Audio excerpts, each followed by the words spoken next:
kita lanjut ya. Setelah kita lihat dan pahami bisnis modal perusahaan, sekarang saatnya kita melihat dari prospek perusahaannya. Menjanjikan nggak dengan ekonomi saat kalian ingin membelinya?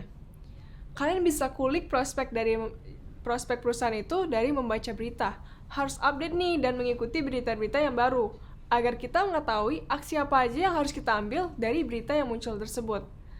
Selanjutnya dari corporate action dari perusahaannya. Biasanya ini juga akan muncul sih di berita, atau kalau enggak, kalian juga bisa buka di IDX, di bagian keterbukaan informasi. Di sana lengkap, mereka bakal jabarin apa aja corporate action yang bakal mereka lakukan.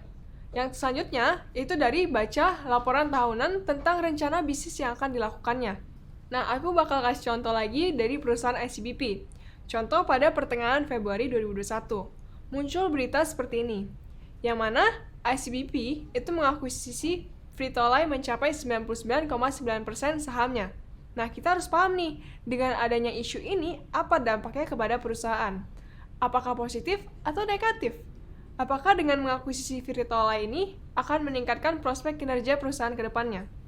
Nah, hal tersebut yang harus kalian jawab ketika muncul corporate action seperti itu. Lihatlah pro dan juga kontranya. Nah, kalau menurut aku dengan mengakuisisi bisnis snack Frito-Lay tersebut, tentunya bagus untuk ICBP dalam jangka panjang. Ingat ya, ini merupakan menurut pandangan aku aja. Karena kita lihat dari ICBP itu memiliki branding yang kuat untuk portofolio produk makanan ringannya.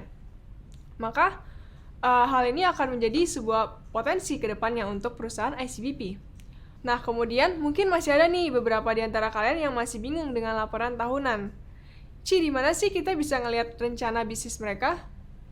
Di tiap perusahaan itu memiliki kewajiban nih untuk menerangkan rencana bisnis yang akan dilakukan selama 1 tahun ke depan. Lihat di annual report-nya. Bahkan ya, mereka itu telah ada rencana nih di setiap segmen usahanya.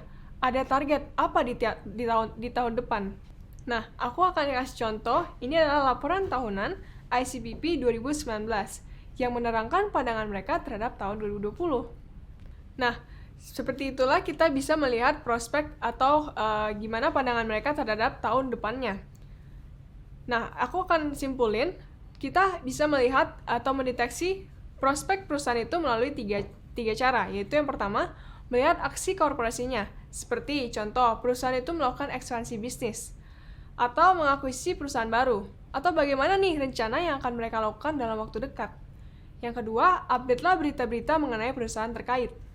Yang ketiga, baca laporan keuangan dan juga tahunan perusahaan untuk melihat target bisnis yang akan mereka tuju. Nah, jadi jangan lupa ya teman-teman untuk pahami dulu sebelum memutuskan membeli. Lihat prospeknya. Selanjutnya, jangan lupa ya teman-teman untuk pahami dulu nih sebelum memutuskan membeli. Lihatlah prospeknya terlebih dahulu. Nah, selanjutnya kita akan bahas pada checklist terakhir, yaitu menilai saham perusahaan atau memvaluasi sahamnya.